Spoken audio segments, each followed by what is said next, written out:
Okay, so I can see we have 150 people here and it's gone just 33 minutes past 7, so I think I will make a start.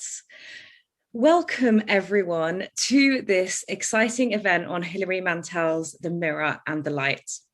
So The Mirror and the Light was published in 2020 and it completed Hilary Mantel's award-winning and hugely popular Cromwell Trilogy. It followed Bring Up the Bodies in 2012 and of course Wolf Hall in 2009. The Mirror and the Light begins right where we left Cromwell. The opening pages review the aftermath. Oh, that's my cat making a loud noise in the background, sorry. The opening pages review the aftermath of the death of Anne Boleyn. But what is next for our protagonist? Once a poor boy from Putney, then acting in service to the rich and powerful, and now continuing his climb to power and wealth. With a master like Henry VIII, nothing is certain. And although Cromwell has frequently outwitted his adversaries, there are enemies in the shadows. And with such a formidable, temperamental king, along with a regime under threat from problems abroad and problems at home, what will come next? This is the premise that Mantel puts to us in her final installment. We have 3 experts joining us tonight to discuss the much-awaited achievement that is Hilary Mantel's The Mirror and the Light. They will be covering a range of topics, examining Cromwell's England and 16th century Europe and the politics, diplomacy, popular culture and religion of the time, as well as addressing Mantel's art history, in particular her depiction of Cromwell himself. We may also touch upon the BBC adaptation of Wolf Hall, starring Mark Rylance in the Q&A if you wish. As a huge fan of this series, I've been really looking forward to this event and this book talk. So without much further ado, I will bring our speakers to start their talks very shortly. Cromwell is a character that is so beguiling and is someone who was really reimagined by Hilary Mantel to great effect. He was transformed from this scheming figure who wasn't exactly cherished to this hero or even anti-hero that has captured the imagination of so many readers. So yes, I don't want to waste any more time, so I'm going to pass over to our first speaker now, who will introduce briefly, and we will present the 3 talks in succession, and then we will all convene at the end for a Q&A. And as I mentioned, as people were coming in, we'll be using the Q&A box this evening. I'll explain that again when we get to the Q&A session. So our first speaker tonight is Catherine Fletcher.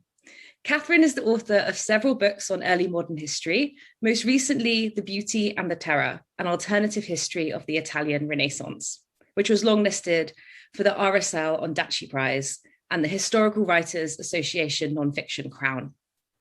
Her first book, Our Man in Rome, Henry VIII and His Italian Ambassador, published in 2012, overlapped with the fictional world of Mantel's Cromwell Trilogy, and she advised the set team on the BBC adaptation of Wolf Hall. Catherine is a professor of history at Manchester Metropolitan University and regularly broadcasts on historical topics. She's working on a new book about travel to Rome over 2 millennia. And I will just hand over to Catherine now, who will start with the first talk. Thank you, Catherine. Well, thank you very much, Anna, and thank you to everybody in Cardiff for inviting me. And it's wonderful to have so many people here and so many people fascinated by Hilary Mantel and The Mirror and the Light. I want to focus today on one of the key pieces of Cromwell's background and character in the book, which is the idea of Cromwell as an Italian. We encounter this in Wolf Hall. I tell you what you are, Cromwell, says Thomas More. You are an Italian through and through, and you have all their vices, all their passions. Cromwell is friends with the Italian merchants who, at the end of his life, sent him sympathy and cheese. He wears Italian clothes. He has Venetian silk. He has Venetian glassware, which was originally Cardinal Wolsey's. He has Venetian forks that he gives to Anne Boleyn, hoping against hope that she won't stab anybody with them. Everywhere, as I went through the books to sort of think about this talk, every few pages I was running into Italy. And I want to talk just for my 10-15 minutes about that backstory and how it stacks up against the known facts of Cromwell's life. how Italy and Italians function in the book as a foil for the English action and the English court, including in relation to Machiavelli. And then I want to finish off just by mentioning a completely different Italian framework with which we might approach the whole trilogy. Now, we learn in Wolf Hall a little bit about Cromwell going off, running away from Putney, running away from his abusive father, and travelling with the French down to fight in the Italian wars.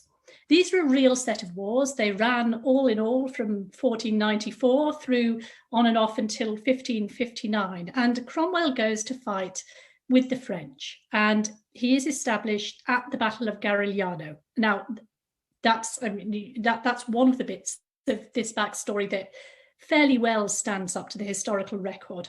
He fought on the losing side in what was a decisive battle for the Spanish against the French in the war for the Kingdom of Naples. So Italy at this point is not one whole country. It's divided into lots of little warring states. And Cromwell loses that battle and struggles sort of out of the ditches, makes his way up really some hundreds of miles to Florence, where he finds his way into the Frescobaldi household.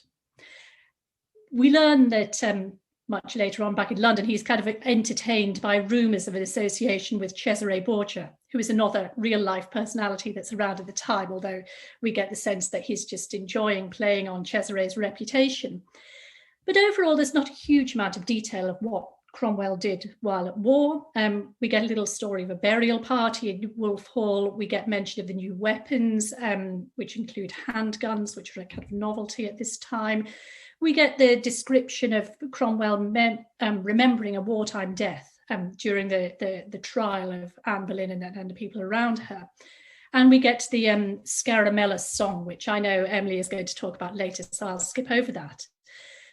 One of the stories that we do get, though, which I think is quite significant, is this story of Cromwell as a soldier. In all this time that people are at war, a lot of the time, soldiers in these wars aren't actually fighting, they're just kind of waiting around, waiting for something to happen. And in one of these moments, Cromwell picks up a poisonous snake for a bet. It bites him. He survives, he collects his money. And as we eventually learn, in The Mirror and the Light, perhaps something of this snake's nature had entered his blood. So we get here the situation of this poisonous snake in Italy, in these Italian wars, having kind of somehow become a part of Cromwell's personality, perhaps. And I'll come back to that theme of poison because it's important. But as the Cromwell life story, the backstory continues, we know that he makes his way from the battlefield up to Florence, into the Frescobaldi kitchens, and then into their counting house. And we get these snippets of his life as a demolition contractor, which then turns out to be quite useful when he needs to demolish some monasteries. We get a little touch of him faking antiquities, playing calcio storico, which is this kind of Italian version of it's half football and half bare knuckle fighting. It's pretty scary to watch. And Giochi di Palmi, which is an early sort of tennis. And he's evidently very kind of formed in this Florentine period. And just to give you some context for the historical time in which he is there, and we know that he was in the Frescobaldi household, that connection seems relatively secure in the sources. He is in Florence at a point when Florence is very determinedly a republic without a monarch. And it's a very different sort of society. Even the ruling family, the Medici, who had kind of, although maintaining the formal fiction of a republic, had essentially made themselves lords of the city in the 15th century, they had been kicked out. The more sort of firmer Republican-minded people were in power. Machiavelli was a senior civil servant and sometimes a diplomatic envoy for the city, and Cromwell is experiencing a very different political culture to the one that he will encounter when he goes back to England. Eventually he goes first to the Low Countries, that's also a historical fact, And then he, where he's greeted by people saying, he's grown up and he's an Italian now. And he takes a set of Italian connections to England. They get him hired. He also takes with him a recurrent case of malaria. And he takes with him a memory palace containing a whole range of sort of Italian cultural and literary references, which are strewn through the book. But here back in Italy, he encounters a kind of general construction of Italy as rather murderous, rather unpleasant.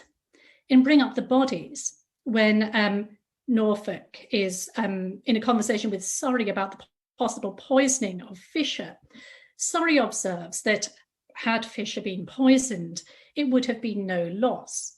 And Norfolk says, this is not Italy, boy. We have courts of law. And this contrast, I mean, it's a bit of an ironic contrast, really, because there is some truth in it. And the Italian princes of this period are much more relaxed about doing extrajudicial murder of their opponents, while Henry VIII likes the appearance of a trial. But it really is just, it's the appearance of a trial. I mean, he might as well be assassinating the people he wants to get rid of. But the sort of theme of Italy is brutal, a place where torture happens, a place where poison happens, is developed and built up through the trilogy. So in Wolf Hall, we have Sir Francis Bryan observing of, reporting what Anne Boleyn says about Harry Percy. He'll spoil everything for her. She, Anne, cannot decide between striking him dead with one blow of a sword or teasing him apart over 40 days of public torture like they do in Italy. And Cromwell says to that, those stories are much exaggerated. But by the time we get Cromwell in the Tower at the end of The Mirror and the Light, we get his own description of this 40-day spectacle of torture devised by the Visconti in 15th century Milan. We also see an association with murder and the poisoning of a Medici Cardinal, and that's a true story. Richmond observing that Italians know poison in relation to Wolsey's death, and Cromwell himself accused of poisoning Cardinal Bainbridge back in 1514 when he was living in Rome. And in relation to the plans to assassinate another cardinal, Cardinal Poole of the Plantagenet, claimant to the English throne, Cromwell says to Henry, with some dramatic irony, that means may be found in Italy to rid a traitorous subject. So we have this whole idea of Italy as murderous. But then on the other hand, sometimes we have the English characters reject the idea that they have anything to learn from Italians, and particularly that they have anything to learn from Machiavelli.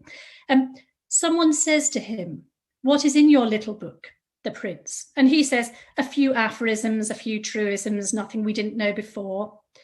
Later on in Bring Up the Bodies, the book seemed almost trite to him. Nothing in it but abstractions, virtue, terror, and small particular instances of base conduct or flawed calculation. Perhaps he could improve on it, but he has no time. And then later on in The Mirror and the Light, he says, we don't need a translation from the Italian to understand that a prince must lie for his country's good, and observes that, even if they get it translated into English, Henry has nothing to learn from the English translation.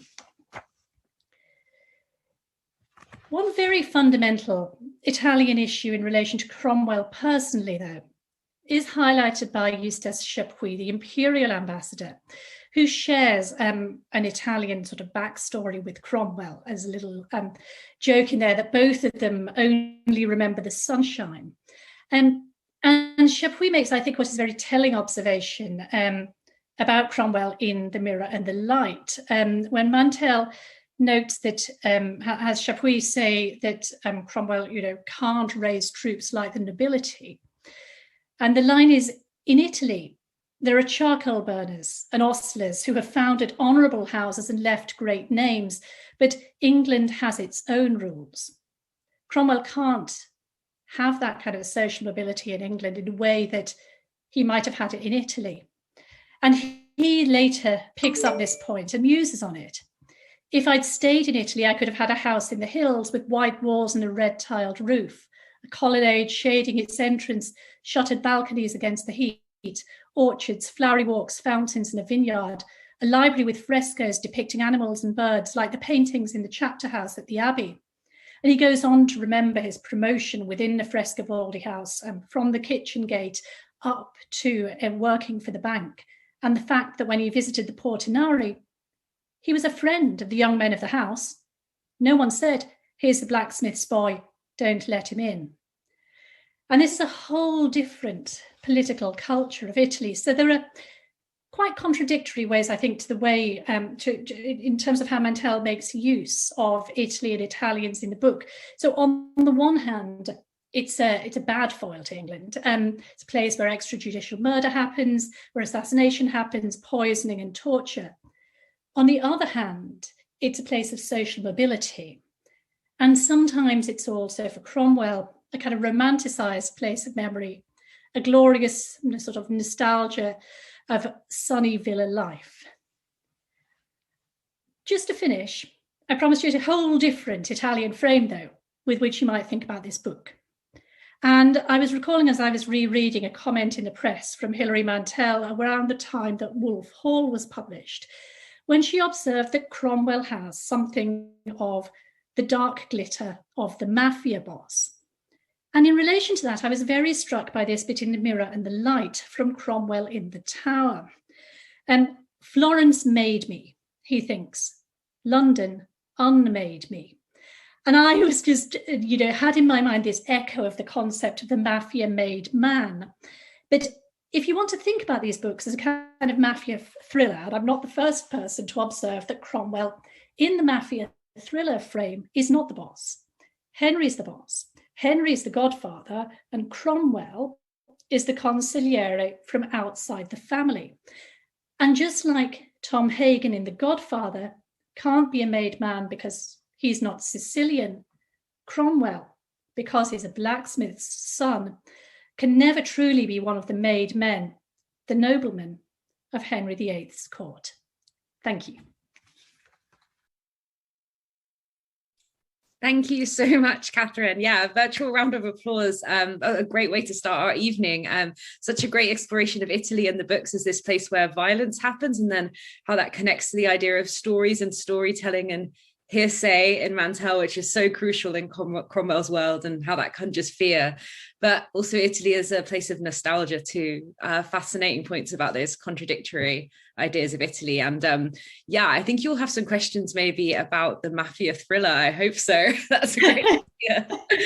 It just really entertains me as a prospect of how those, I'm not the first person to compare those characters. So I'm really interested to know if anybody else is making that comparison out too. Yeah, thanks, Catherine. And yeah, so if you do have questions about that or anything else, you can put them in the Q&A box at the bottom of your Zoom at any time. It's there to be used at any time. Thank you, Catherine. We'll come back to you in the Q&A, but let's move on now to our second talk of the evening, which is Emilie Murphy. So welcome, Emilie. Emilie is a lecturer in early modern history at the University of York. She is an interdisciplinary scholar of sound and the senses, and a specialist of the cultural and religious history of England and English-speaking people abroad from 1500 to 1700.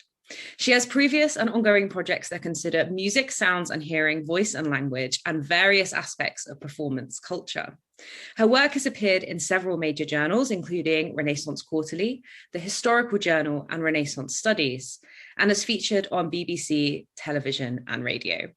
Her most recent publication is Making Memories in Post-Reformation English Catholic Musical Miscellanies, in Memory and the English Reformation, which was published with Cambridge University Press. She is the co-editor of Sensing the Sacred in Medieval and Early Modern Culture. And she's also, on top of all that, completing her monograph, which will be entitled The Reformation of the Soundscape in Early Modern England. So thanks so much for joining us tonight. And I will hand over to Emilie now, who I think has some slides. Great. Thank you for that, Anna. So hopefully I'm going to be picking up on some of the themes that Catherine has just mentioned. The common folk of England live on songs and tales and alehouse jokes, observes Mantel aptly in the book we are all here to discuss this evening, The Mirror and the Light. And despite this being a novel about the most powerful figures in England, some of the genius of Mantel's prose is in recreating the past across the social spectrum and in bringing common folk characters about which historically we know nothing to the very forefront of her text. This is exemplified, for example, when we hear the agonized voice of Christophe, Cromwell's loyal servant, screaming from within the press of the crowds that had amassed to witness his execution. Henry, King of England, I, Christophe Cromwell, curse you. The Holy Ghost curses you. Your own mother curses you. I hope a leper spits on you. I hope your whore has the pox. May God squash you. May hell gape. Alongside powerful moments like this, one of the most interesting ways Mantel brings common folk to life, I think, is through the popular songs that permeate the entirety of Mantel's trilogy, and which play a pivotal role in The Mirror and the Light. In the short time I have today, I want to draw attention to the ways that Mantel uses balladry in her narrative to illuminate the lives of ordinary people, and then highlight the way that these popular songs are used to underline Cromwell's complicated social status, vital to the portrayal of his character, as a man living in two worlds, lifted up from his base level from one of the common folk and thrust into the world of the nobility. The conflicting elements of his character is something that underpins the novels, and this portrayal is emphasised by popular songs. The first stirrings of what was later known as the Pilgrimage of Grace began in the early autumn of 1536.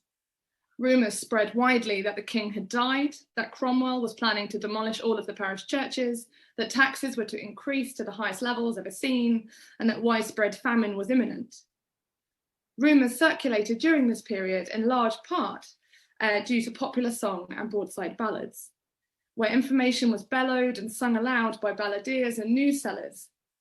Individuals that could read would buy broadsheets for less than a penny, and these were then pasted up on the walls of taverns and people's homes to be sung aloud to those that couldn't read them. It's been estimated that by the second half of the 16th century, it is likely that at least 600,000 ballads were circulating, but this number could have been as high as 3 or 4 million. Mantel describes the stirrings in Lincolnshire. Last night they stole the watchman's rattle and knocked the watchman down. Now they go rattling through the streets proclaiming the ballad of Worse Was It Never. Rebel ballads sung by our grandfathers need small adaptation now. We are taxed till we cry, we must live till we die. We be looted and swindled and cheated and dwindled, oh worse was it never. Worse Was It Never is the first ballad referred to specifically by name in Mantel's text. Also known as The Manner of the World nowadays, this is a text that supposedly started life as verses written by the poet John Skelton, who died in 1529. It was later printed as a ballad, as this surviving broadsheet, although it's undated, attests. This broadside's particular role in stirring up the rebels in the Pilgrimage of Grace is not one that I was actually aware of, but it is easy to see why Mantel would make this suggestive connection. With its lament about England's spiritual decay, such as the attack on Lollers, which was likely a reference to Lollards, who were late medieval heretics, who, among other things, promoted the gospel in English. As well as financial corruption, its themes are highly pertinent to the complaints of the pilgrims. Ballads are known to have been widespread and played an important role in stirring the rebels into action, as a way for them to make exhortations alongside condemning Henry VIII's advisors. How is it some verse against Cromwell sung in the street in Falmouth is chanted next day in Chester? The further he travels from London, the stranger Cromwell gets. In Essex, he is a scheming swindler, a blasphemer and renegade Jew. Spread him east to Lincoln and he is notorious for his knowledge of poisons. In the Dales of Yorkshire, he is a magus with the stars and moon on his coat, while in Carlisle, he is a ghoul who steals children and eats their hearts. Widespread opposition to Cromwell was made starkly apparent during the Pilgrimage of Grace. A surviving contemporary ballad preserved in the state papers and here on this slide linked Cromwell's fiscal policies and imposition of new taxes with the attacks on papal supremacy and dissolution of smaller religious houses. With thinly veiled references to Henry's chief advisors, Crim for Cromwell, Cram for Cranmer, and Rich to Richard Rich. Seditious ballads like this circulated in the voices, hums, and whistles of the populace, as well as being written down and circulating in manuscript, memorialized by state informants like this one. Despite this preservation on the page, in either print or manuscript, ballads were not static. Their meanings shifted based on the context and circumstances of their use and performance. As we heard in Mantel's text, rebel ballads sung by our grandfathers need small adaptation now, as Mantel situates Worse Was It Never as a Pilgrim ballad. As well as shifting meanings based on time and place, ballad texts and melodies I've lost my place, forgive me, also often changed. Balladry was one of the most adaptable forms of the age. Multiple texts were composed to be sung to the same tune. This same tune sometimes developed different names, and multiple melodies could sometimes also be associated with the same text. Texts were also often circulated without a melody. As to its contemporaries, the melody would have been obvious based on the text itself, but to our modern eyes and ears, this association has been lost.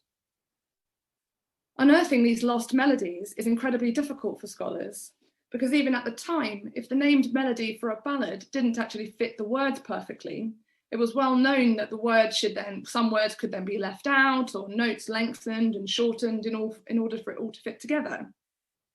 In some ways then, almost any melody could be fitted to any text. The adaptability of ballads then aided their elusiveness and their ephemerality. They inhabited a shared culture that crossed social and geographical boundaries, but at the same time struggled to be grasped. And these characteristics of balladry, the more I thought about it, are in many ways much like the character of Cromwell that Mantel has portrayed. And in the final part of this talk, I'd like to just draw attention to a couple of examples that I think kind of show this. My first example is from this pivotal part of the narrative where we see for the first time Cromwell's explicit reach for royal power. And you work too hard, Henry says, as if he were not the cause of the work. If I die before my time, Crum, you must do it, he thinks. Draw up a paper, make me regent. You must. Henry breaks off. He breathes in the green air. The moment lost, the narrative continues, and Henry sings a ditty that Cromwell remembers his father used to sing, "O peace, ye make me spill my ale." This is the second ballad Mantel refers to explicitly by name in the text. And here Cromwell struggles to remember where he's heard another version of this song. Where did he hear that?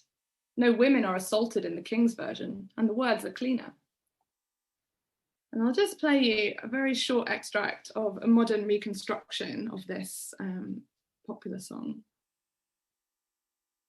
Be peace, ye make me spill my ale. Now think ye this is a fair ale. Let go, I say, straw for your tail. Left foot at the devil away. We that everybody list to play.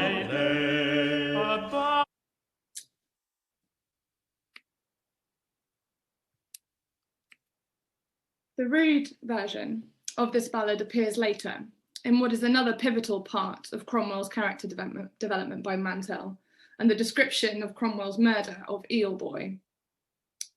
When he leaves to meet him, Cromwell hears Walter and his friends from behind the alehouse door with their rollicking song, "By cock, ye make me spill my ale." And here we have the first reference to the kind of ruder version of the ditty that is later performed by Henry. As he starts running after Eelboy, he wonders in the text where Walter and his friends have got to with their song. With its refrains and variations, they can draw it out an hour or more.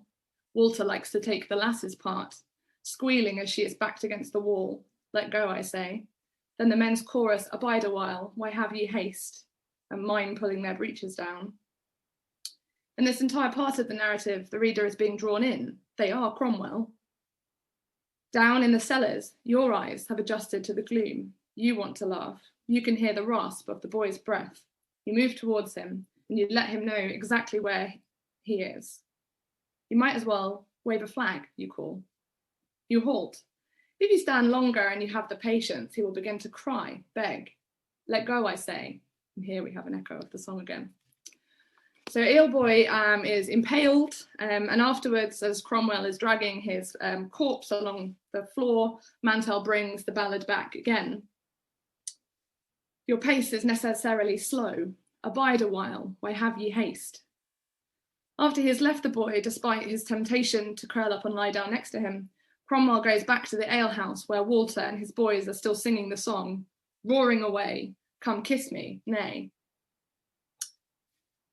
With this ballad adaptation, Mantel has drawn attention to the superficial adaptation, I think, of Cromwell himself and his elevation from a world of bawdy rhymes to the royal court. But what is interesting, I think, is the way that parts of Cromwell haven't really changed. He still carries the knife he used, eventually handing it later on in the text, he eventually hands it to Sadler after a near murderous encounter with Norfolk. The night before Cromwell's execution, echoes of this moment return. He thinks he sees the Eelboy looking at him from the corner of the room. Shog off, you streak of piss, he says. In these final pages, we also see another way that Mantel has illustrated the complexity of Cromwell's character through popular song, and where music, verse, and prayer combine. After the silence of the bell tower, he feels he is on a battlefield, moving to the beat of the drum. Borrow, Borumbeta. Scaramella to the war is gone. Now the pages of his book are turning faster and faster. The book of his heart is unscrolling, the lines erasing themselves. And between his prayers run the lines of verses, and these verses are by Thomas Wyatt. His heart thuds as if it will break out of his chest. Behind him, another drumbeat, rat-a-tat. He swivels his head, distressed, to the source of the racket, a drum in the crowd.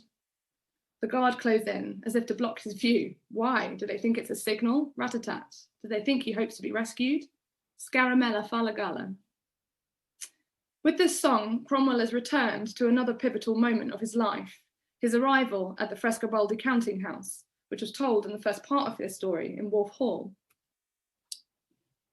He saw a young boy, younger than him, on his hands and knees scrubbing the steps. He sang as he worked, Scaramella falagala. To let him pass, the boy moves aside into the curve of the wall. He, Cromwell, had gone upstairs. In his ears, the roll and stutter of the song's military drum. He had gone upstairs and never came down again. In a corner of the Frescobaldi counting house, a table was waiting for him. Scaramella falagala, he hummed. He had taken his place. This moment is so formative in Cromwell's life that Mantel adds it to his last moments.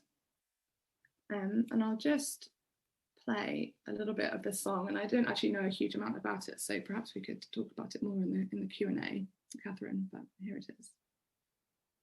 Scaramella, falagala,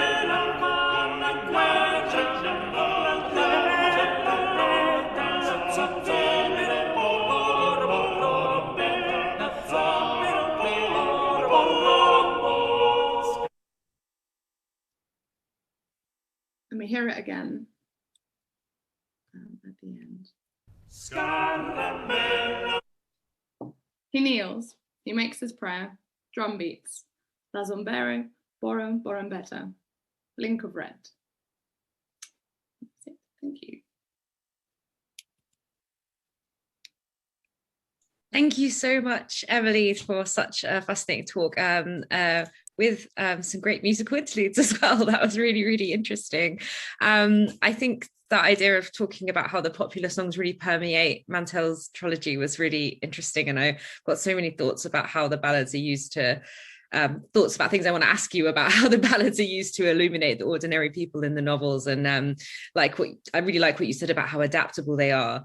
And that insight you've given us to how Mantel applies them. So yes, definitely lots of food for thought there. And just a reminder to our audience to please put your questions in the Q&A box if you'd like to put anything to Catherine or Emilie, or indeed Sophie, who is our next speaker for this evening. So round of applause, Emilie, thank you very much. And let's move on to Sophie Coulombeau, who is delivering our final talk of the evening before we move to the Q&A. Sophie is a lecturer in English literature at the University of York, a published novelist, and a BBC AHRC New Generation thinker. Her core research addresses literature of the long 18th century, especially the relationship between naming and identity, the history of reading, and the lives and writings of the Burney family. She is also interested in creative critical approaches to historical fiction. And in 2016, she convened an international conference at the Huntington Library called Fictive Histories, Historical Fictions, for which Hilary Mantel provided the keynote address. So I think that might feature in what Sophie has to say. So I'll hand over to her now. Welcome, Sophie. Thank you very much, Anna, and thank you to Catherine and Emilie for wonderful talks. Fortuitously, my talk starts with a song. Hilary Mantel's reader is a third of the way through The Mirror and the Light, and Thomas Cromwell is at Windsor when, somewhere out of sight, a man is singing, voice echoing around the stones.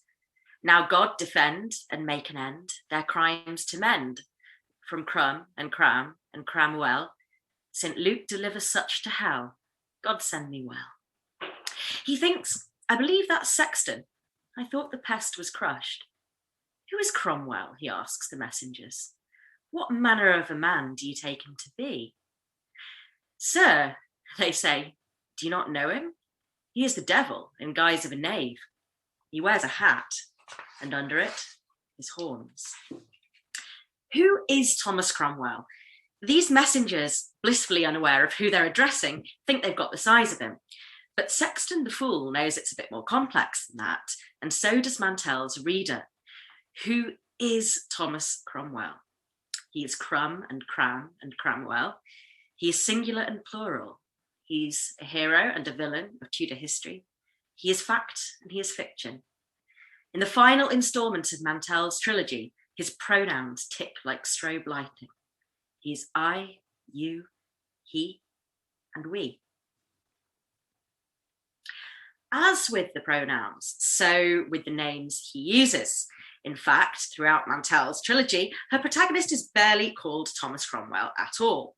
Instead, he appears as Thomas, Tom, Master Thomas Cromwell, Tomos, Tommaso, Tomais, Hercules, Ercole, Cromwell, Crum, Dr. Cromwell, Cromwello, Lord Cromwell, Master Secretary, Sir Cromwell, Baron Cromwell, Privy Seal, put an edge on it, Tom Thumb, Jolly Tom, the King's Vice-Regent, Cromwell of Wimbledon, Lord Keeper of the Privy Seal, Knight of the Garter, Harry Smith, Thomas Craphead, Cromwell, and Thomas Essex.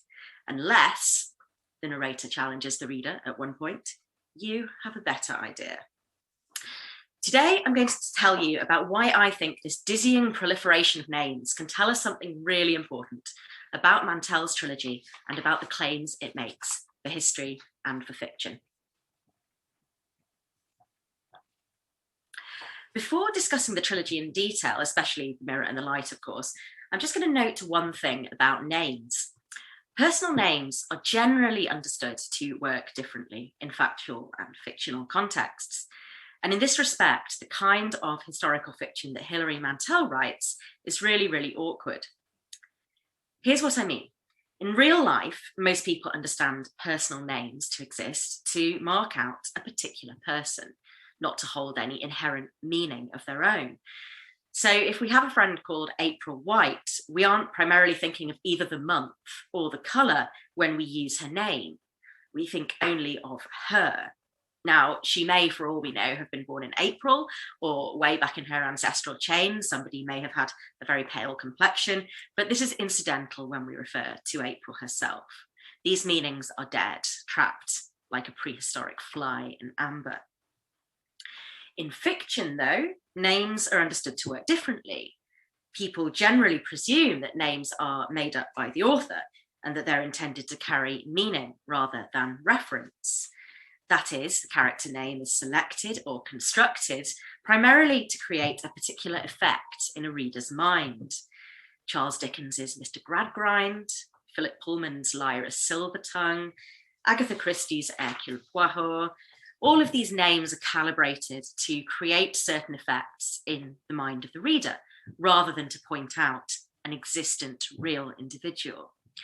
Again, there may once have been a reference to a real person at stake. I understand that Irvine Welsh, for example, used to take a lot of his character names from the Edinburgh phone book. But this reference is dead and ossified and essentially, for our purposes, irrelevant. So names used in life have reference but no meaning, and those used in fiction have meaning but no reference. Only when a certain type of historical novel comes along, this neat binary is blown to bits, because some novels set in the past deal, in the words of the theorist Georg Lukács, with historically authenticated, well-known figures. These novels are fabricated, but they use names with clear real-world reference. Take Hilary Mantel, who uses character names like Thomas More, Thomas Cromwell, and Anne Boleyn. These have the freedom of the fictive name, but the force of the factual reference. And this paradox is why historical fiction rubs up some people the wrong way. We're all familiar with the charges against Mantel of perverting fact and misleading the young from some historians, biographers, and bishops. At heart, I think that such objections are taking issue really with Mantel's use of the name. At the risk of stating the obvious, if she'd called her protagonist, let's say, John Blacksmith, and the king he serves, let's say, Horace the 18th, then nobody would care, no matter how transparent the veil. But the names Thomas Cromwell and Henry indicate that Mantel's saying, this is how it was. She's staking a claim to a kind of truth, and those critics don't see a place for that in fiction. Now, as anybody who's listened to Mantel's superb Reith lectures will know, she doesn't exactly need much help in rejecting this view of history. Nonetheless, I want to add a small supplement to her arguments, peering through the lens of names. Because Mantel's trilogy, I think, is no hit and run bibliography hiding behind a disclaimer. Her naming is referential, but it is also meaningful. As I hinted in my introduction, her Cromwell is a creature of multiple names, each indicating a different time, place, and relationship. And if we put our eyes close to the page, we can trace the patterns of those names and how they shape the reader's understanding of a hinterland between history and fiction. So I'm going to very quickly refer to some patterns that I noticed in Wolf Hall and Bring Up the Bodies, and then in more detail, I'm going to zoom in on The Mirror and the Light.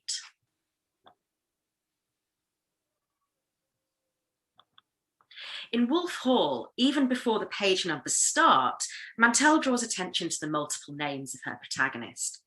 He's listed in the cast of characters as both Thomas Walter's son and Thomas Cromwell, a lawyer. And as the narrative develops, these names and identities are further multiplied. This multiplicity takes its most potent form, perhaps, at one important moment when Cardinal Wolsey, raising his hand unexpectedly, causes a violent physical reaction in Cromwell, startles his multiple selves into showing themselves. He, Thomas, also Thomas, Tommaso, and Thomas Cromwell, withdraws his past selves into his present body and edges back to where he was before. His single shadow slides against the wall, a visitor, not sure of his welcome. Which of these Thomases saw the blow coming? Cromwell's past, especially his time on the continent, has wrought not one referent, but several. He's not only the English Thomas, he's also the Welsh Thomas, the Italian Tommaso, the Flemish Thomas, and later on we'll learn that he was also Hercules or Hercule. At this moment, his multiple pasts possess him, and one of them, reading the Cardinal's raised hand as a threat, makes him spring backwards. He's able to collect himself quite quickly, but the reader can never look at him the same way. If it wasn't already obvious in the cast of characters, then it should be by now. We're dealing with not one stable referent, but a palimpsest of identities. Before I'd read Wolf Hall, I'd seen various reviewers trying to pin down what it was about this historical novel that felt a bit different. And once I finished it, I thought maybe I knew.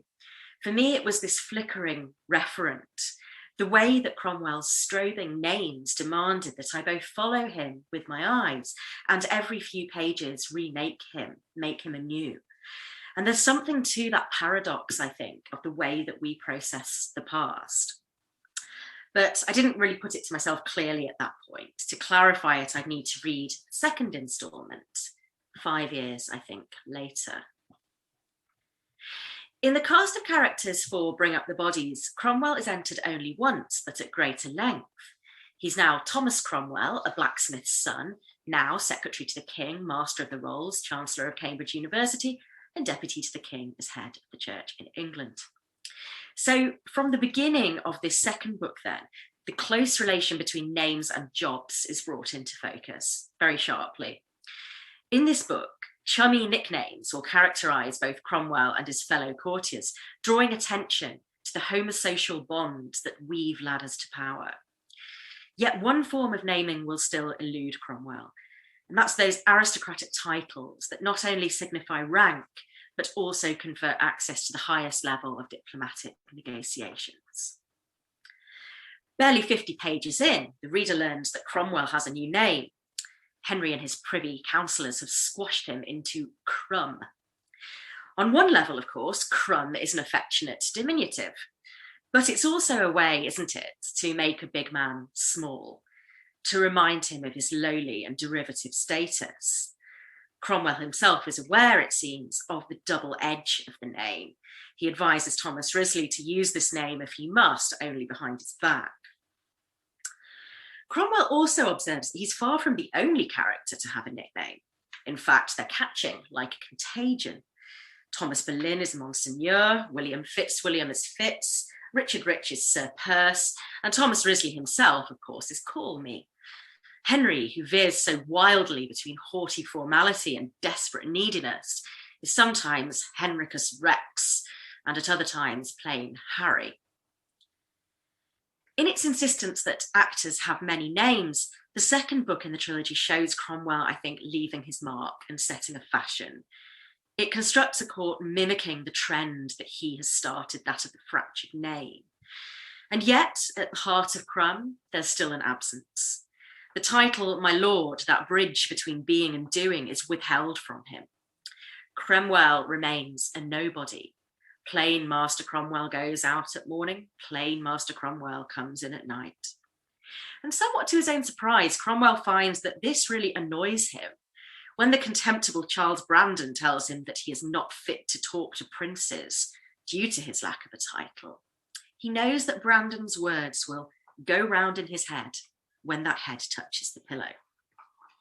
Now, Cromwell might be careful what he wishes for, because in the final part of the trilogy, Henry will grant all the titles that the heart of the blacksmith's son could desire.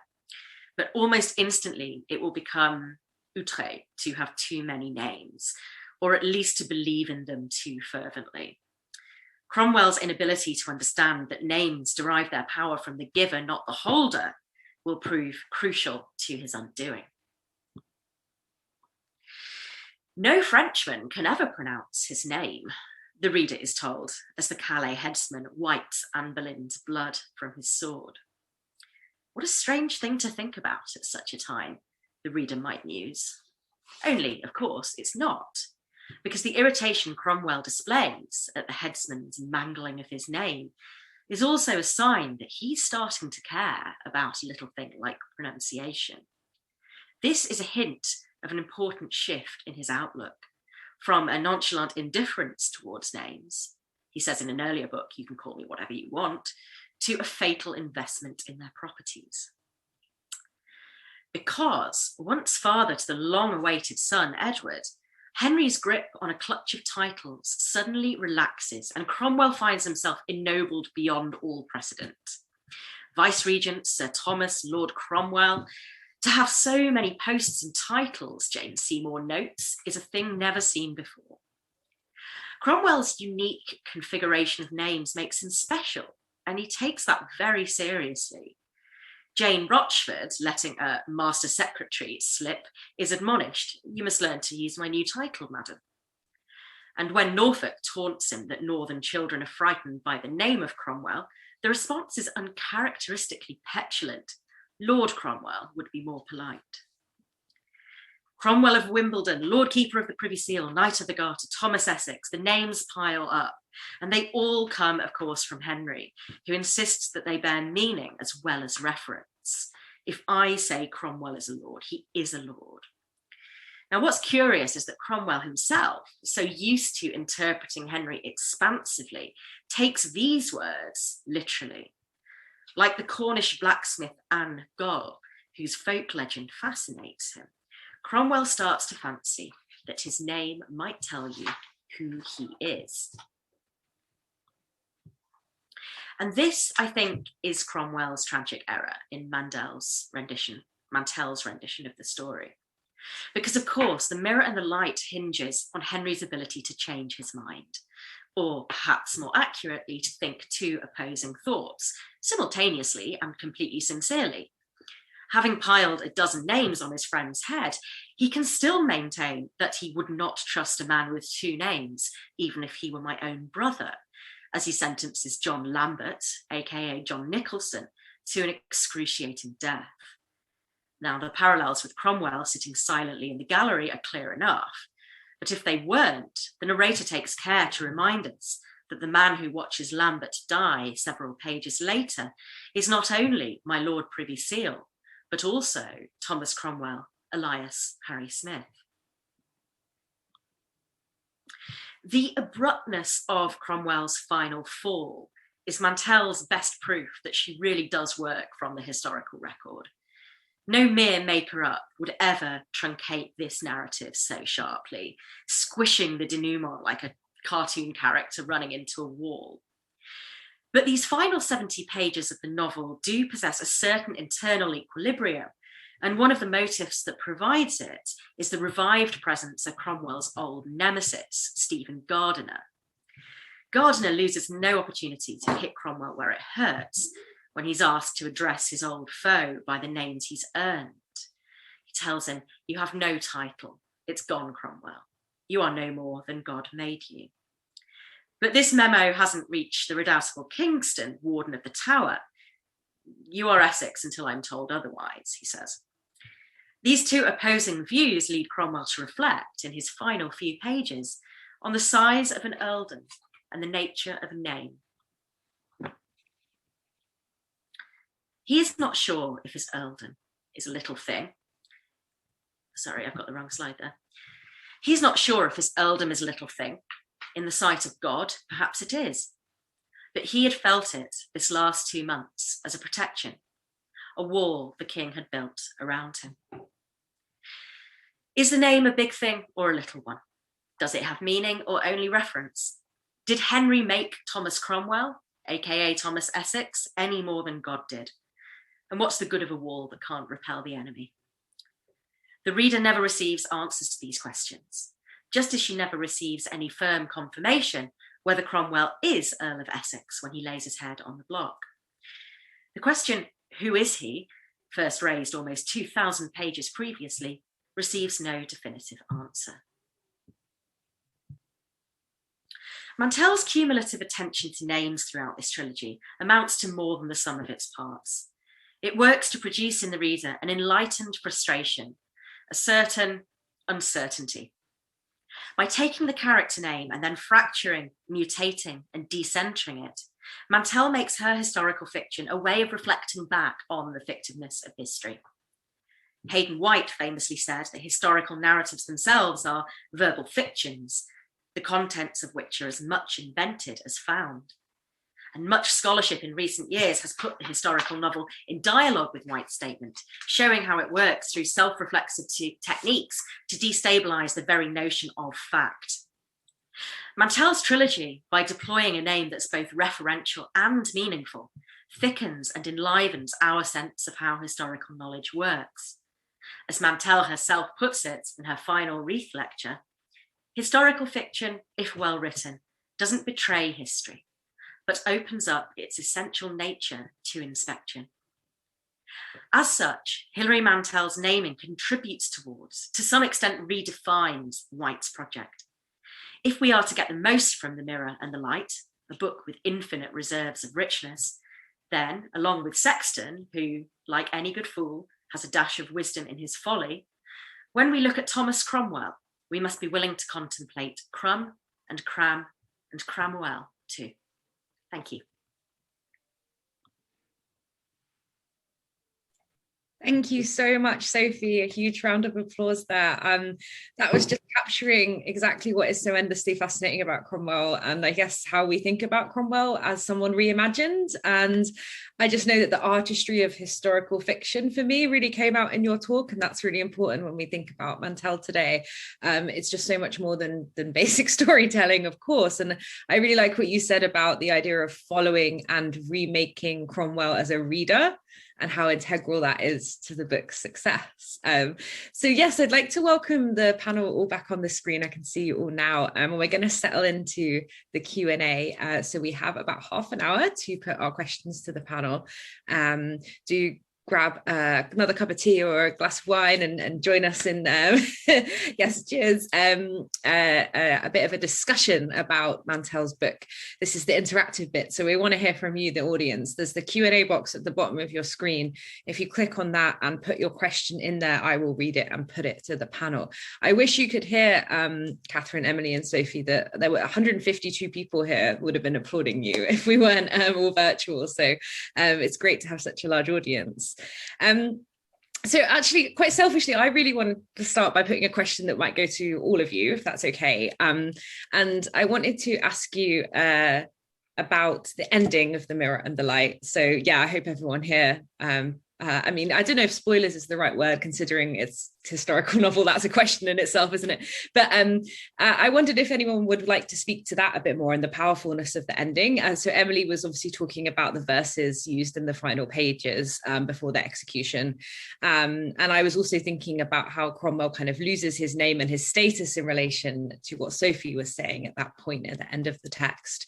And then also how it all ends very much in a rainy, cold England. And I think actually the word cold is mentioned quite a lot in those final pages. And that kind of speaks to what Catherine was saying about the distinction between Italy, the continent, and England in the books. So I just think it's so amazing that, yeah, we know how the story ends, and it happened didn't bring up the bodies as well, didn't it? But we still have kind of our hearts racing as we reach that conclusion, and the way Mantel presents that. So I wondered if anyone would like to share their thoughts about what is so powerful about Mantel's ending of the trilogy in general, or in relation to your talk topic, or perhaps how it links to what we do know of the Tower and executions in England. That's a big question, so whatever interests you the most about that. Maybe we could start with Catherine, if you don't mind.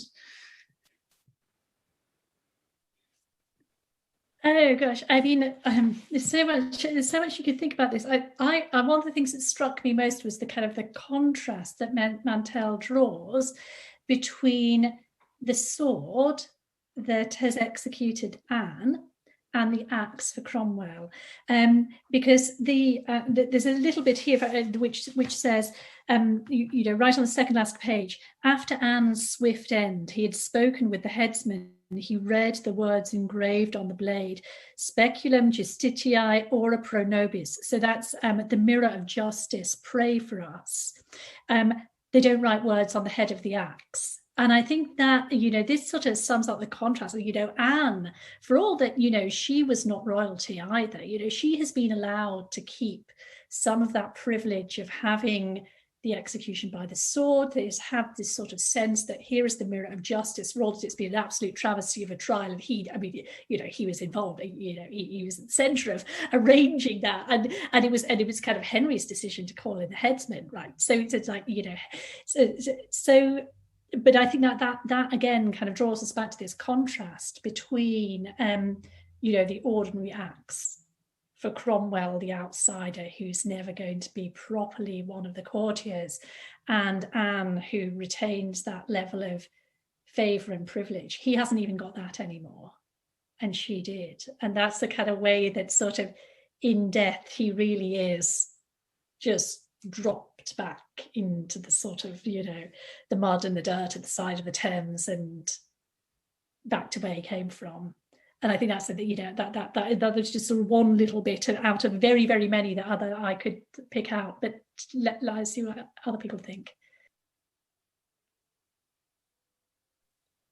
Shall we go in order? Shall I jump in? I think thinking about the execution itself as the kind of historical event of it, I think Cromwell's execution, and then all of the executions, of which there are so many across all of the trilogies, I think what really struck me is, again, like so much of Mantel's work, is just the kind of historical kind of accuracy, for want of a better word, of it all. I think she really captures the moods of these occasions, the kind of pressings of the crowds and the noisiness of it. I think in Cromwell's final moments, the fact that she has this servant yelling into the kind of yelling things out. I mean, this impression that some people might still have of executions as being only about the overriding power of the state, which has had a lot of work done to challenge that in more recent years. I think Mantel kind of shows the way that these kind of scenes can be subverted, and we see that with Christoph shouting, and I'm sure there are other examples in the other executions that I can't think of right now. Yeah, so I think that's great. I also think as well, like, in your final moments throughout this period, you were expected to be truthful in all of your actions and behaviour and words and things. And so I think as well, like, looking at the way that what Mantel has people thinking and doing is a really interesting insight into how she perceives them as characters. And I think that's why the recurrence of the Italian song, I think, is really important, because she obviously, like Catherine was saying as well in her talk, she obviously thinks that this moment when he enters the Frescobaldi house defined his whole life, because now it's going to define part of his death. So anyway, I just found that really interesting. And then, yeah, I'm going to stop. Well, I'm just going to say something really fangirly, I suppose, which is just what an absolutely incredible ending that is. I think it is the best, certainly one of the best, but perhaps the best endings of any book I've ever read. And I said to somebody after reading it, I think I know what it feels like to die. Now I hope my head won't be on a block when I die, obviously. And, you know, it's, as Mantel herself would say, just one person's, you know, projection or interpretation of the experience. But yeah, had to describe the feeling of dying in such a way as she does, I just think is absolutely extraordinary. And that is one of several, numerous moments within that book, really, The Mirror and the Light, where I think Mantel does something better than any other writer I know of, which is to put into words and convey to a reader what it is like to move through different states of consciousness and memory and sort of almost patterns and figures alongside pictures and words, all the things that make up the consciousness of a very, very complicated person.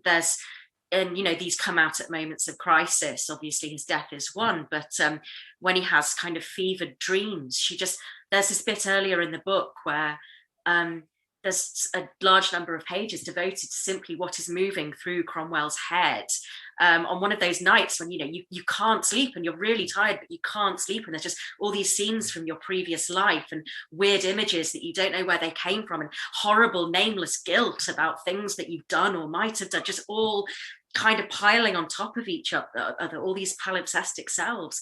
And his death, I think, is possibly the strongest example of that.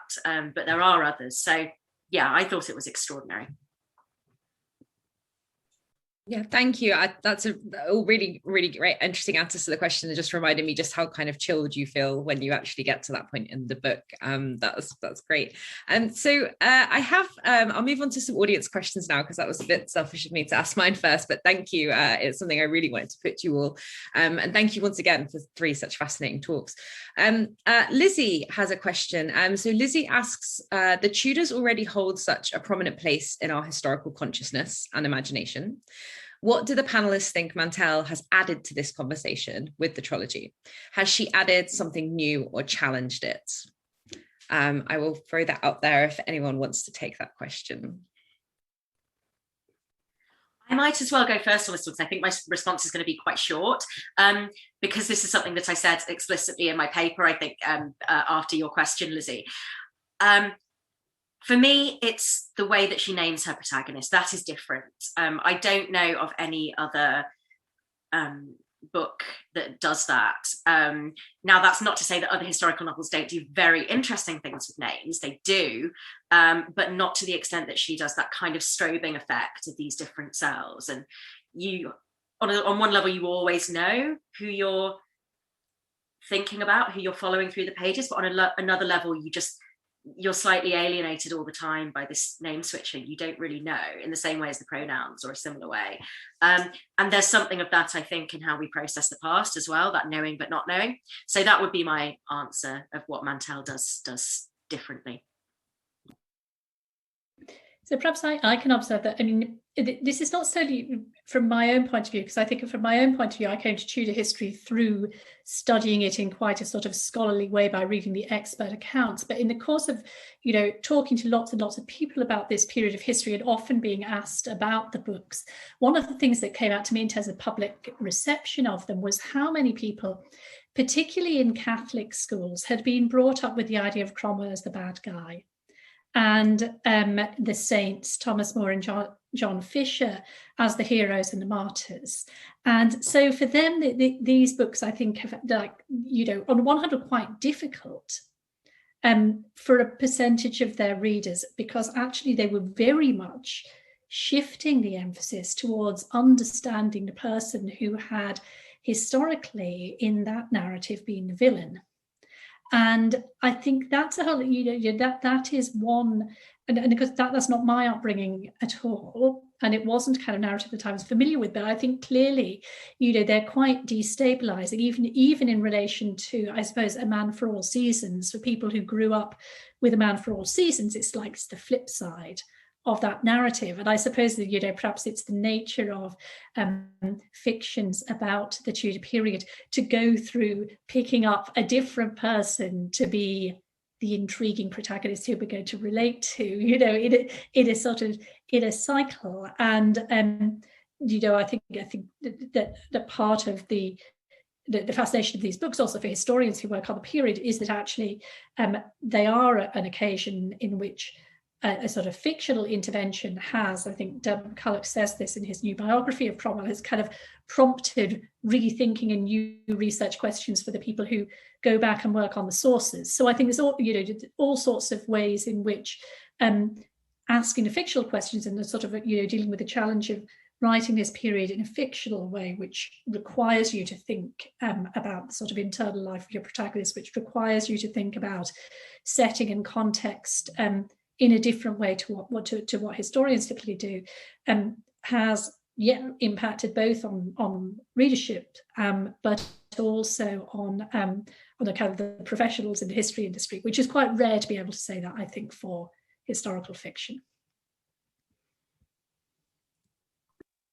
Yeah, and Catherine has said actually what I was going to say, which is, which I hadn't realised that McCulloch had drawn attention to in his book, but it's just the way that she invites us to ask new questions of the stuff that we already look at. And I think, like, as I said in my talk, I had no idea that there could be, like, the ballad I drew attention to as a pilgrim, one of the ballads the pilgrims could have sung, it's not something that had occurred to me, and things like that. So I just think she has done such rich and detailed and research that actually a lot of historians don't do as much as what she has done. So I just think she has a lot to teach us, and I think that's what makes her so great. Yeah, thank you. And I think there is a lot out there, isn't there, of her talking about her processes, and that's so rich and useful that I'm sure the audience can look at if they want to. There's a couple of questions about humour. So Leanne asks what you think of Mantel's use of humour in the trilogy, and thank you for your great talks. And another question asks also about specifically Cromwell's wittiness. Cromwell, so Elizabeth Corrins asks, Cromwell is funny, he plays with words, and that's all resonating with the Italy stereotypes, the popular songs, and the naming.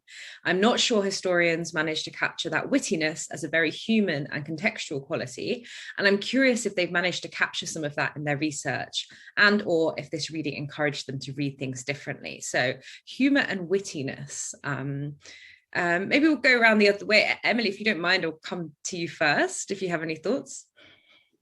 So I'm going to confess here that I don't really directly research Cromwell as a person. So I haven't spent any time like reading his surviving letters in the state papers or anything. So I can't comment on whether these are funny or not. And I did see someone in the audience earlier, Caitlin Burgess here, and so she has spent a lot of time reading Cromwell's letters, so maybe she has something to contribute to that in the chat. Is Cromwell as a funny man something that we have overlooked? I don't know.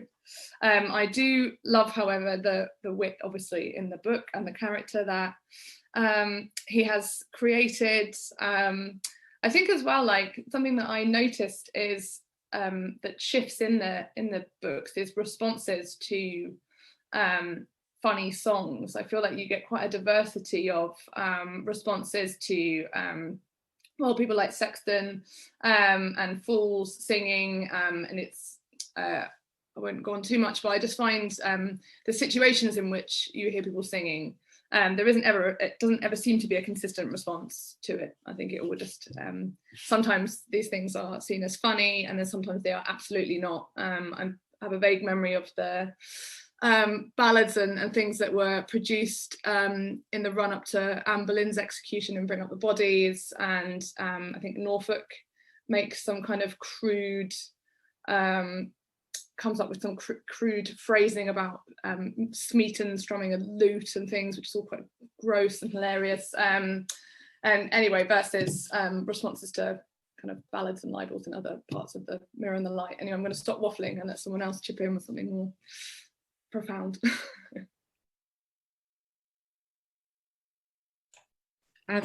Let's go to Sophie first, then Catherine. Hilary Mantel herself is really funny, and I'd like to just briefly tell a little anecdote which I think addresses that, but also the point about wordplay, and shows how her funniness comes from such a deep and committed understanding of humour of the period she's writing about. So I was able to get through the talk, but I'm not able to get through this whole event without boasting about the fact that I did a conference and that she agreed to do the keynote address at it, which is something I'm very proud of and that I always try to talk about when I can. But the thing I'd like to say is that after, this was a few years ago, after my paper, which was a version of this paper, which concluded at almost the same place, she, it was the Q&A like this, and she didn't just do her plenary and then go off to enjoy California like many celebrity plenaries might do. She actually stuck around and listened to all our papers, which was amazing. And so when the Q&A came up after my paper, she put her hand up, and the moderator, of course, immediately called on her. And I was terrified because we all know the author is dead, but it's kind of hard to remember that when she's sitting there with her eyes fixed on your PowerPoint and then puts her hand up in the questions. And what she did was she did more of a comment than a question, but it was amazing. She stood up and said, your paper has reminded me that Thomas More was very fond of punning on his own name. And then she sat down. And I sort of went, oh, wonderful, thank you so much, that's really wonderful. And I was really delighted, but also a little bit crestfallen, because I thought maybe she was going to say, oh, you've really figured me out, what a great paper. But there was just this kind of quite cryptic remark. But then it kind of developed in my mind over subsequent years, before I came back to work on this paper. And it added actually a whole new aspect to my piece of writing, which I've presented a part of today, but it's part of a much longer essay. And it made me think that what she was doing, I kind of tried to present something quite tidy, as you do for a talk, and I think what she was doing was drawing my attention to another interpretation of what she was doing with names, and reminding me that these things are not ever like that simple or tidy. What I think she was doing was drawing my attention to the fact that people in the early modern periods, this is obviously a generalization, I'm sure someone could validly disagree with me, they often believed that their own names had meaning. They believed that names in life had meaning as well as in fiction or art. Lots of that was religiously inflected, the idea that you are getting a saint's protection when you baptize a baby, for example. But Thomas More was incredibly fond of punning on his own name. He saw certain meanings in his name. He saw the meaning of death, the Greek word, I think, for death, in his name, as well as other words. And he was actually punning away about death when he was in his name when he was in the Tower awaiting execution. So that really got me thinking about the fact that, as well as doing everything that I think I've outlined in this talk, Mantel is also inhabiting an early modern mindset to a point when she plays with names and meaning and reference. And that is, I think, part of the source of her humour. I think Thomas Cromwell's wit works because she understands what being funny in the early modern period was, and is able to bridge that in an extraordinary way to what we find funny today. I'll stop there.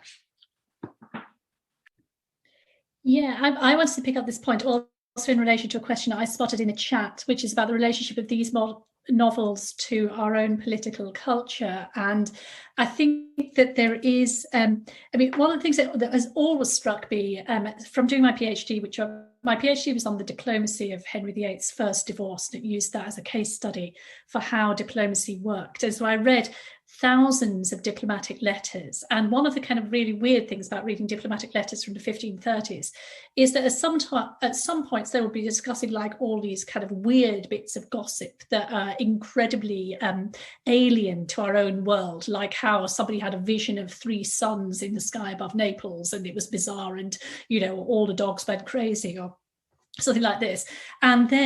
But then they will say something that absolutely could be out of the mouth of a 21st century spin doctor, and about how best to sort of schmooze all these people that they need to schmooze, and who has been saying what to whom, and the wit is feels very, very contemporary about how they are engaging in politics, and particularly at the time, in relationship to some of the kind of contemporary organisation of political parties, which has been quite court-like. In terms of relationship to the leader's office and sort of centralization and so on. And I think one of the things that Mantel does extremely well is to pick up on that sort of tension that you get in the historical sources between what feels very modern and what feels quite alien, and to sort of transpose that into the fiction and create something that is, on the one hand, as the kids say, relatable, and on the other hand, has that sense of still being quite far away from where we are. Thank you. So why don't we go to that question as well to add more to it? Thank you, Catherine, for addressing that question too. Very much linked. So Colin actually asks, how far can we read the novels as holding up a mirror to our own political culture? How far can we think of it in the context of, and I have to mention these names, Dominic Cummings or Peter Mandelson? I don't know if Emilie and then maybe Sophie want to speak to that question as well, or if Catherine has anything else to add.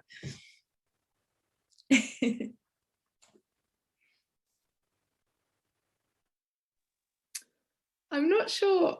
I mean, quite fortunately, I think I was not thinking about Dominic Cummings or Peter Mandelson when I read any of these books. So I'm not sure what I would add to that. I'm afraid. I think I don't know if Sophie has anything to say to that one, but I don't think I have anything good to say, so I'm not going to say anything. I think it's a really interesting question. I might be biased because I was listening to the Reith lectures quite recently, and somebody asked Mantel that about Jonathan Powell, and maybe Peter Mandelson. Oh no, Alistair Campbell was the other one. They said, oh, you know, do you think of him as an Alistair Campbell, Jonathan Powell figure? And she just said very contemptuously, I think he would eat them for breakfast. So perhaps I'm slightly biased by that, but I don't think they're really engaged in the same enterprise. Perhaps future history will judge differently.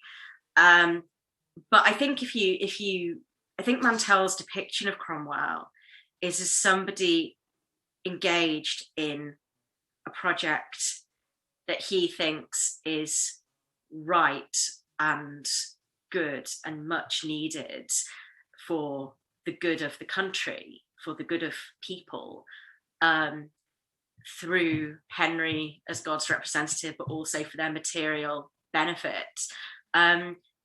I wouldn't say he's a hero, but I think I don't think she just thinks of him as a spin doctor. I don't think that's what she's doing. Are any of those other people doing that? So I suppose it is possible that somebody might take the view that Dominic Cummings was engaged in a big project that was for the good of everyone, but it's not my own views. So I would personally say that I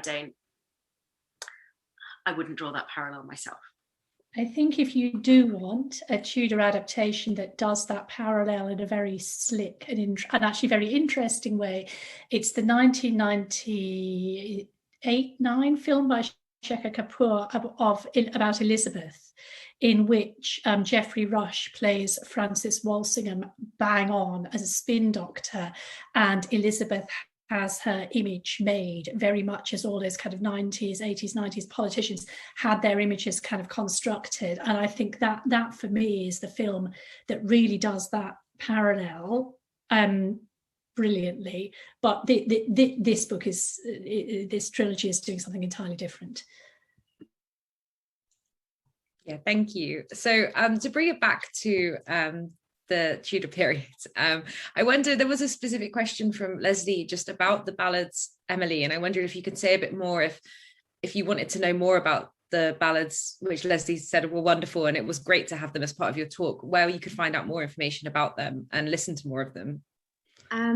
Yeah, so there is the problem that we have for this early period is one of survival and a lack of concrete dating on various things, but one of the kind of resources that I often use is the English Broadside Ballad Archive, which I will pop in the chat shortly, and then I'll also pop some books that kind of academic books that people might like to look at. I'm thinking of Jenny Hyde has written this great book called Singing the News, where she kind of pieces together some of the manuscript kind of remains of a lot of this period's kind of balladry and things, so I can pop some of these references in the chat. But I think another thing I would say as well is that a lot of the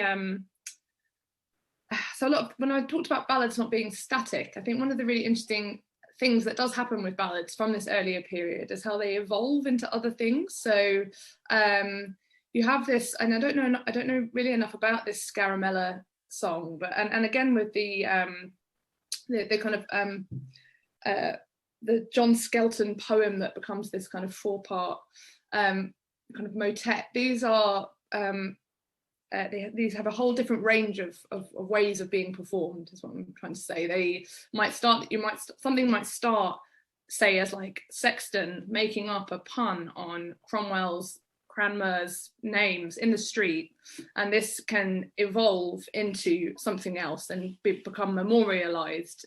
Obviously this is a fictional example, but could become memorialized in more kind of types of performance on the top of the sort of social hierarchy, is what I'm trying to say. Like you have pieces of music from the 17th century that contain like the melodies of early 16th century ballad songs and things. So anyway, I'm waffling a little bit now, but I think there's a variety of different ways in which these survive, and I'll pop, and as I said, I'll pop some things in the chat for everyone.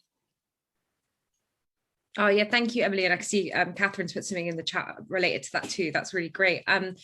So another specific question, Catherine Siravigia, and I'm sorry if I'm pronouncing your name wrong, has asked, and this is a really excellent question, about the descriptions of food and textiles. So Cromwell's love for the European and Italian goods. Would you like to speak to that, Catherine?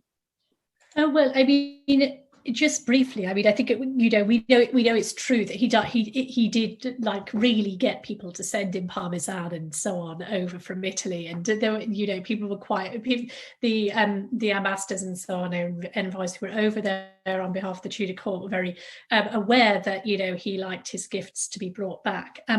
But I think what's interesting is that there are all these mentions of Italian kind of velvet and Venetian silk and the glassware and so on, but it's the way that they get worked into the narrative that is absolute that is really beautiful. So I mean, we have these Italian plates that turn up at various points.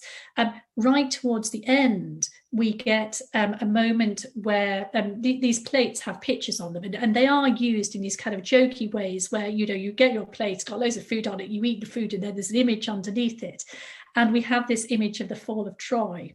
And I think again, this stuff it's just using that sort of material culture in ways to build up the narrative. It's using the fact that Cromwell's purple clothes actually turn out to have broken English sumptuary law and regulations about what ordinary people are allowed to wear in England when they're not the nobility. And again, this is something where I think it's just a very, very skilled like integration of all this sort of material world of culture and props into the plot to sort of serve the story. Thanks, Catherine. I hope that partly answers your question, but there's so much more to go from there. But I'm actually, we are almost at 9 o'clock, but I'm going to ask 2 more questions and then I'm going to stop. I hope that's okay with the panel.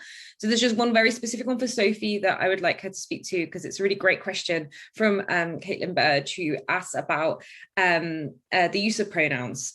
So she says, I wanted to ask your thoughts on the extensive use of pronouns, often in place of names for Cromwell.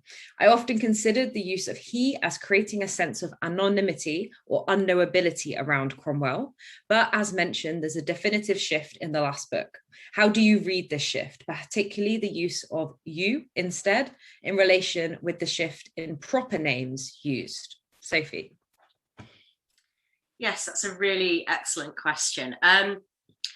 I kind of came to think about the names after hearing some other people's thoughts about the pronouns, because I think this was something that the early critics of Wolf Hall picked up on quite a lot. The elusive he, the sometimes slightly confusing he. And I think I remember reading somewhere that the use of he was partly a response to the fact that everyone is called Thomas. So it was sort of in a way that during this period, and she, that's even a line in Wolf Hall, there are so many Thomases that you can never be sure when the Cardinal called for Thomas, but Boleyn will never know if it was him. And so instead of using names, it's just this kind of weighted, slightly textured use of he. And people noted that, and then that became sort of a few of the people who had actually published academically on Wolf Hall and Bring Up the Bodies by the time I came to write had sort of written a little bit about how that made us stand slightly differently in relation to Cromwell. And as you rightly note, the third instalment, which I haven't seen anyone write on academically yet, but obviously there have been reviews, it does really broaden out, and there are yous and we's in there, and the we is really, really interesting to me, because that is obviously drawing the reader in to and yoking them to Cromwell and to what he thinks and how he acts, and that seems counterintuitive to me, because this is the book in which he is, to my mind, least favorably portrayed. He's cruel, and he's hubristic, and he's contemptuous, and he's kind of almost this twisted mirror image of Henry in some ways before his fall. And it also seems strange to me because my reading is that his world view, his outlook in the third book is the least modern in a way. I see his earlier kind of recognition that he has all these names, he has all these identities as a very modern thing. And then when he starts to put in investment into his names and see them as less arbitrary and more containing meaning, in the third book, I see that as him being drawn back into a kind of early modern belief. But this is precisely the moment when the pronoun is making us stand with him, when he's least relatable. So yeah, I do find it really, really interesting. And my name thoughts kind of followed on from other people's work on that. So I think there's probably a lot more to be said about the pronouns, especially after The Mirror and the Light. Thank you, Sophie. We'll look out for your next academic publication on that, maybe. It'd be interesting to read more. So we are out of time, but I just want to put one final question to the panel in case anyone wants to answer this one, because it's a great question. So Rowena asks about the elements of magical realism in the trilogy. So Wolsey's ghosts and other ghosts especially, and actually that was one thing I was also going to ask about, potentially ghosts and haunting, and which I feel like intensified so much in this third installment, which is really interesting. How do the panel think this element links supernatural beliefs of the past and more modern spiritual explorations, which fiction can perhaps address more directly for a reader than non-fiction? Big question, and we will end in a couple of minutes, but I wanted to know if you had any thoughts. I'll jump in. So what's interesting is that when we have all these ghosts and the kind of spectres of dead, Cromwell's conversations with Wolsey or lack thereof, that becomes so significant in this last book. I didn't really think about it in terms of kind of magic realism or things like that. My interpretation of this is that death is probably the most, if not the most, then one of the most important parts of an early modern person's life. I mean, preparing for death is basically what every good Christian should be doing, and thinking about death. And I know that sounds very depressing, but that is living well to die well is really important. And therefore I thought, like, my reading of this and thinking about all of these dead people everywhere in these books is kind of not to, I kind of thought to myself, this possibly is really how people might have lived, though. They might have been constantly thinking about their dead relatives, and you have this as well with the kind of references to purgatory. You'd be praying for your dead relatives, but obviously in this period that became less popular. But again, but I think as well, like this shift where purgatory became kind of somewhat heretical in Henrician England. I think as well, this gave people a profound shift of how then do I think about the dead people in my life? How am I supposed to pray for them? So my very unliterary response, I'm sorry, to this question about magic realism is really, in my mind, this was another way of Mantel kind of being historically correct in thinking about death and dead people, why they're so important to everybody.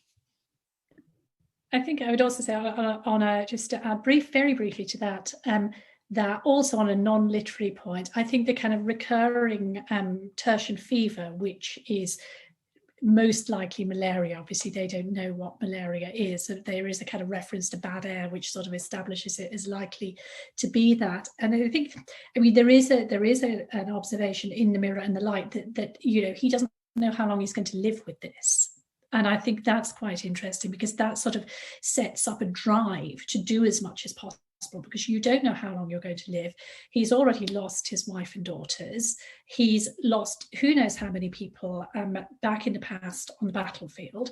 There's a whole lot of death that's gone before. And I think that's a very kind of real presence for a lot of people in early modern England, quite apart from the murderous nature of Henry's court, where, you must know, everybody must know, after what happened to Anne Boleyn, that it could be them next, after what happens to Exeter and so on. You can't but know that in that political life, you are very close at the snap of the king's fingers from going to the Tower yourself. So I think between the court intrigue and this sort of internal fever, we have this, complex of things that I think, they bring the death and they bring the ghosts very, very close into the life of anybody in that political world. To my mind, the ghosts are a mechanism by which Mantel can show Cromwell having to confront and reckon with what he has done in previous books. If there was one thing that struck me as a bit unrealistic about the first two books of the trilogy, it was the idea that someone could be so very cool and nonchalant about having done such terrible things. And that's why the third book is essential, I think, why it's there was one very sniffy review of it that said, by the end of Bring Up the Body, she said everything there is to say of interest about Cromwell. And I just don't know how you could think that myself, because this was always essential. He had to, at some point, come face to face with what he's done, and the ghosts do that. Thank you all. And although it's not something we've had time to touch on, that's something that's encapsulated at the end of the Wolf Hall BBC adaptation of the moment of Cromwell and Henry embracing. And we can't go into that now because we haven't got time. But yes, I think that was such a fascinating discussion, and we are over time, so I am going to end here. So I just want to join with my audience. I can see various comments in the chat and in the Q&A saying, what wonderful talks. Thank you for a wonderful evening. So thank you so much to our three speakers, Emilie Murphy, Catherine Fletcher and Sophie Coulombeau. It was really fantastic tonight. I'll just finish by saying our next event is on the 2nd of June, and we'll be looking at Virginia Woolf's To the Lighthouse. And also look out on our website and social media for news of how we're going to continue some virtual book talks for the 2021-22 season as well. But yes, please join me again in a huge round of applause for Emilie, Catherine and Sophie. Thank you so much and good night.